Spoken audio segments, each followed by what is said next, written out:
Bolívar, qual a importância das artes e especialmente do cinema para entender a sociedade e a política?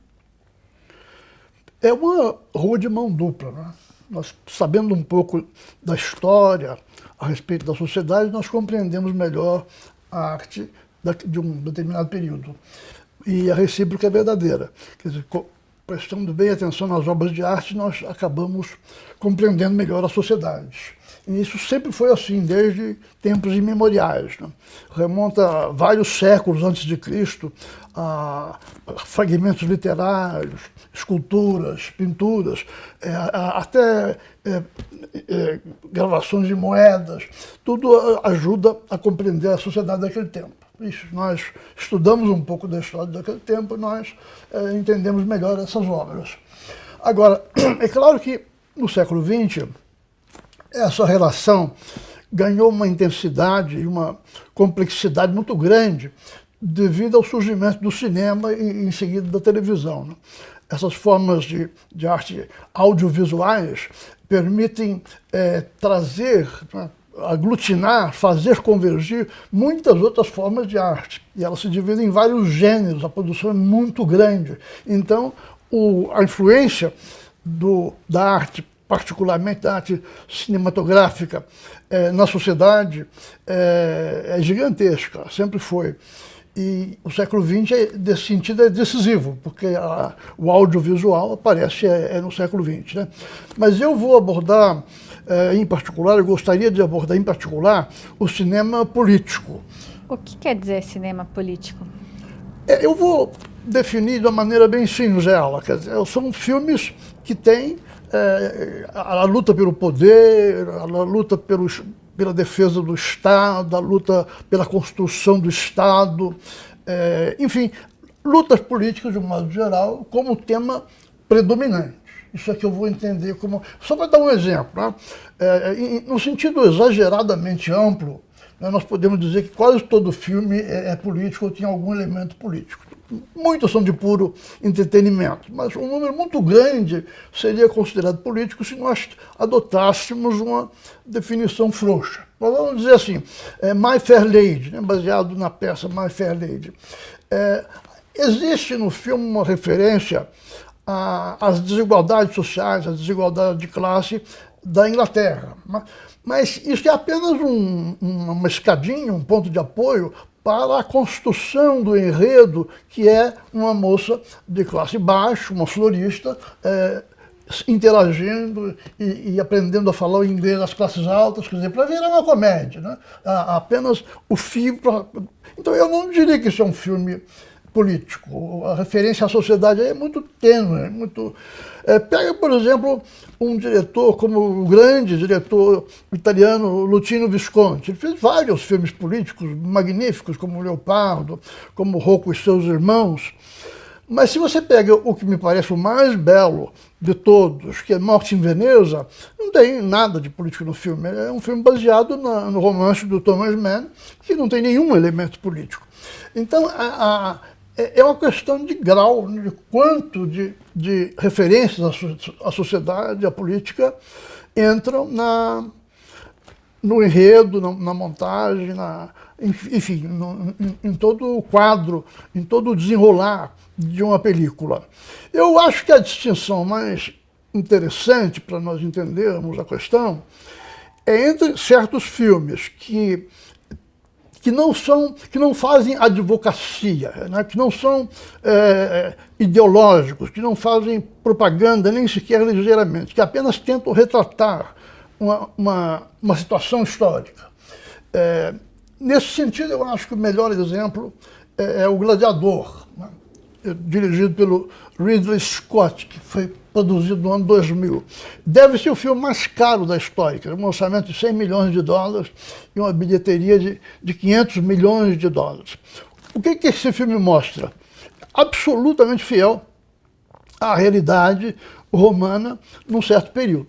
Ele se refere aos 12 anos de 280 depois de Cristo a 292 depois de Cristo, que é o reinado do imperador Cômodo, que era praticamente um louco, que instaurou um terror em Roma, na sociedade romana, e aquilo é o que, em ciência política, nós podemos chamar de um pretorianismo, quer dizer, uma situação totalmente militarizada, em que o poder é extremamente precário, o rei, as autoridades praticamente têm que fazer um leilão, pagar o tempo todo a oficiais militares, aos comandantes, para que eles concordem em sustentar o governo, e mata-se à torta e à direito. O cômodo chegava ao disparate, aliás, citado pelo Maquiavel, no livro do Príncipe, ao disparate de entrar no Coliseu e se envolver com os gladiadores. Obviamente, quando havia perigo para ele, alguém matava o adversário dele, né?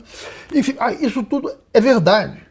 Essa realidade é verdadeira, aconteceu isso mesmo. E esse filme mostra isso com uma maestria extraordinária. Agora, existem uns filmes que tomam partido, que tem alguma ideologia, que querem fazer propaganda de alguma coisa.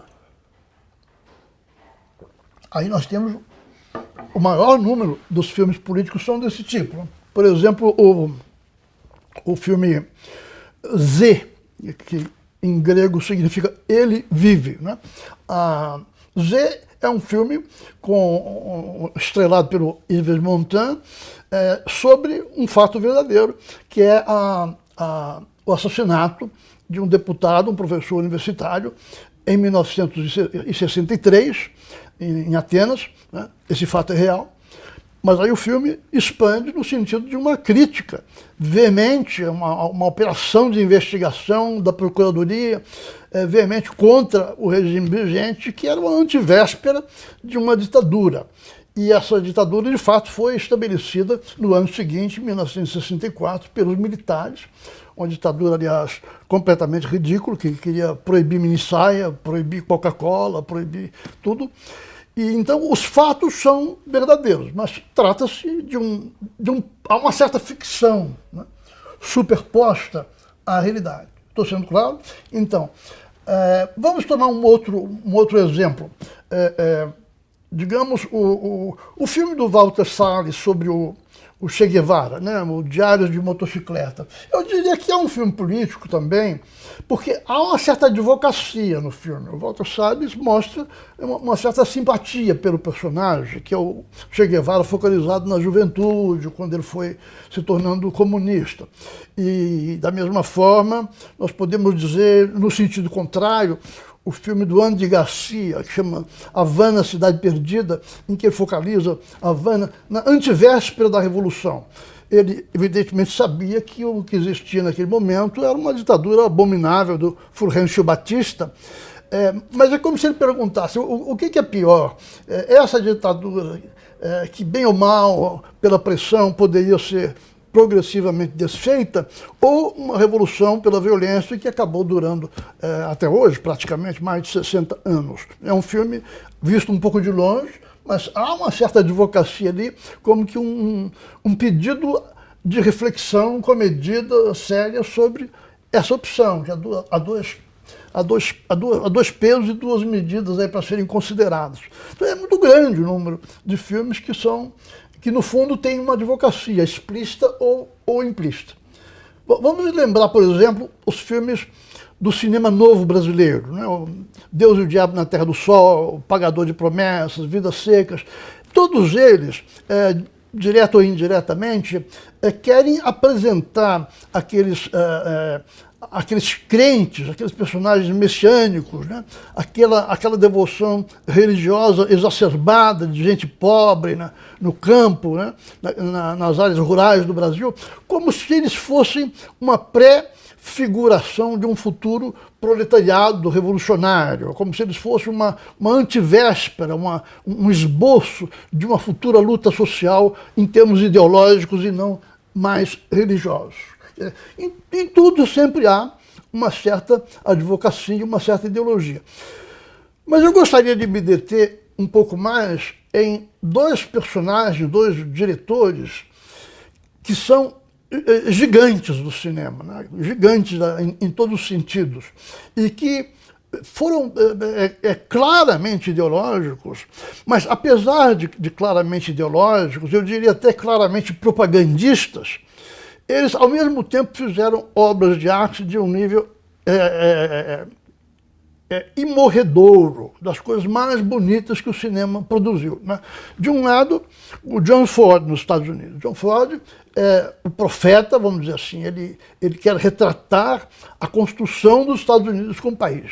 Então ele mostra a luta do exército americano contra os índios, a luta lá na fronteira do México e outras histórias, mas sempre assim, planos muito largos, muito grandes, querendo mostrar a grandeza do projeto, a grandeza do país que se estava construindo, né? O mais famoso de todos eles é No Tempo das Diligências, um filme de 1934, que é exatamente nesse sentido que eu estou falando. Luta contra os índios, luta contra bandidos, assaltantes e tal, até chegar à fronteira do México. Ele fez dezenas de filmes exemplares, e sempre nesse sentido de mostrar a construção da grandeza dos Estados Unidos. E não só a grandeza física e a grandeza política, mas também sempre destacando que na base dessa grandeza havia as virtudes do homem comum. Então o John Wayne se tornou o ator preferido dele, fez uns 15 filmes com o John Wayne, e o John Wayne é sempre mostrado assim, quase como uma figura grega da Grécia Antiga. Ele não move um nervo do rosto quando fala, é uma voz um pouco metálica de um herói mesmo, um herói histórico na construção do país. Era um grande ator, evidentemente, mas ele era dirigido a se comportar assim, porque o John Ford pensava desta maneira, ele queria mostrar uma construção de heróis baseado nas virtudes do homem comum. No filme Quem Matou Facínora, por exemplo, há um momento decisivo em que ele sabendo que o advogado, o personagem bom do filme, ia ser morto por um bandido, inevitavelmente, ele atira ao mesmo tempo e todo mundo acha que o advogado matou o Facínora, mas na verdade foi o tiro dele que matou o Facínora. E no momento em que ele pega a espingarda para dar o tiro, a cena é como que retrata as virtudes do homem comum americano vistas pelo John Ford. O John Wayne, o personagem do filme, estava inclusive perdendo a namorada, a noiva, para o advogado, mas naquele momento o bem, né, ele escolhe o bem e atira no bandido que iria matar o advogado. É muito interessante. Então, são clássicos do cinema, sempre nesta ótica da construção do Estado, né, do país, da nação. Agora, o contraponto, eu acho que é ainda mais interessante ao John Ford é também a temática do Estado, da defesa do território, no caso da Rússia. O diretor, um dos maiores de todos os tempos, é o Sergei Eisenstein, no filme Alexander Nevsky, né? O filme mostra o quê? Bom, naquela época, é uma história que se passa, em grande parte verdadeira, que se passa no século XIII, 1240, quando o Sacro Império Romano do Ocidente, que era a cristandade, mas não muito obediente a Roma, independente, que ocupava toda a Alemanha, né? E que ia até a fronteira lá em cima, até praticamente a Escandinávia. Então, obedecendo a uma ordem do Papa e aos comandos do Sacro Império, eles decidem invadir a Rússia, né? Invadir a Rússia para, primeiro, batizar como católicos, como cristãos, os pagãos, muitos pagãos que havia, e, ao mesmo tempo, combater a Igreja Ortodoxa, que foi sempre predominante na Rússia, e estabelecer uma cabeça de ponte, uma base militar poderosa para futuras incursões pelo território russo, né? Essa base seria em Novgorod, que é uma cidade grande, exatamente ao sul, a 400 quilômetros ao sul da atual São Petersburgo. Então o filme gira em torno dessa história, né? Há, então, o personagem central, Alexander Nevsky, que vai enfrentar os invasores germânicos na fronteira, na pequena cidade chamada Pskov, que é por onde passa o rio Neva, né, que desce lá das montanhas, passa por São Petersburgo, vai à cidade de Pskov e deságua ali. É um rio curto, mas de grande volume de água, de grande profundidade. Então ali se dá a batalha no gelo, né? O rio absolutamente congelado.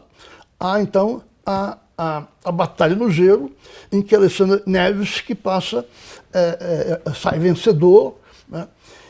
E Nevsky, então, é do Neva, quer dizer, um título dado a ele pela vitória na batalha sobre o rio Neva.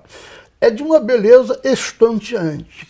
O Sergei Eisenstein é o mestre da montagem no cinema, a dinâmica das cenas, a maravilha a intensidade com que se sente o desenrolar do filme. Há então esta batalha, o Alexander sai vitorioso, sai cada vez mais importante. O filme o mostra, e mostra todos os soldados, todas as pessoas, da mesma forma que o John Ford mostra o homem comum americano. Ele é amigo de todo mundo, ele é amigo das pessoas, ele anda no meio delas, elas o adoram, né? E ali as virtudes do povo russo estão expressas ali, naquelas cenas, né? E então, este filme é um absoluto clássico, e esta batalha sobre o gelo estabeleceu, em definitivo, a fronteira, né, entre o Sacro Império Cristão e a Igreja Ortodoxa, que é até hoje a predominante na Rússia. Um filme absolutamente imbatível. O Sergei Eisenstein fez vários filmes muito conhecidos, como Encoraçado Potemkin, Outubro, que é sobre a Revolução de 17, A Greve, que é sobre uma greve em Moscou no ano de 1912, mas esses totalmente engajados, são filmes completamente partidários.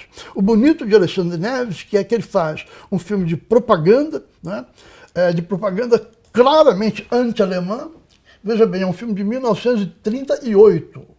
Então, já pressentindo, né, que a Alemanha nazista poderia vir a invadir a Rússia, como de fato invadiu, o filme, então, é como um aviso, né? Ele diz, no início do filme, que havia uma possível guerra no futuro contra os mongóis, que era do lado contrário, na leste da Rússia, mas que primeiro havia um inimigo muito mais poderoso e muito mais cruel, que eram os alemães, né? Ele fala os alemães, não fala o Sacro Império nem nada. E no fim do filme, nos últimos 2 minutos, ele faz, terminando um discurso na praça para os seus concidadãos, ele diz com todas as letras assim, que quem vier à Rússia com boas intenções e intenções amistosas será bem recebido. Quem vier com a espada será esmagado por nossas espadas.